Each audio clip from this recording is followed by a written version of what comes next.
ضلع وسطی میں 5 روزہ پاک افغان کرکٹ سیریز کا انعقاد، کوآرڈینیشن کو ٹرانزیشن آفیسر بلدیہ وسطی شیمن صدف کی سیمی فائنل کرکٹ میچ میں بطور مہمان خصوصی شرکت کی۔ کو ٹرانزیشن آفیسر بلدیہ وسطی شیمن صدف کا انو بھائی پارک کرکٹ گراؤنڈ ناظم آباد میں کھیلے جانے والے سیمی فائنل میچ کے کھلاڑیوں سے تعارف بھی کرایا گیا۔ اس موقع پر شیمن صدف نے کہا کہ کھلاڑیوں اپنے ملک کے سفیر ہوا کرتے ہیں۔ اس سیریز کا بنیادی مقصد دونوں ممالک کے کھلاڑیوں کو اپنے ٹیلنٹ کے اظہار کا بھرپور موقع ملے گا اور پاک افغان تعلقات میں بہتری بھی آئے گی۔ انہوں نے مزید کہا کہ ملک میں کھلاڑیوں کی بین الاقوامی سطح پر کی جانے والی سہولیات کی فراہمی موجود ہیں، جبکہ تاکہ پاکستانی کھلاڑی انٹرنیشنل لیول پر کھیلوں کے مقابلے میں شرکت کر کے پاکستان کا نام روشن کر سکیں۔ انہوں نے کہا کہ کھلاڑیوں کی تربیت کو بہتر بنانے کی ضرورت ہے۔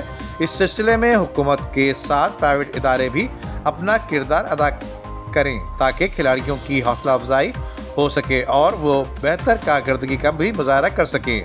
شیمن صدف نے خالد آئی کلینک کے اورنگزیب سلطان کی جانب سے کرکٹ سیریز کے انعقاد پر ان کو خراج تحسین پیش کرتے ہوئے کہا کہ پرائیویٹ سیکٹر کھلاڑیوں کی حوصلہ افزائی کے لیے آگے آئیں اور اپنا مثبت کردار ادا کریں۔ ندیم صدیقی، میٹرو 7 پاکستان۔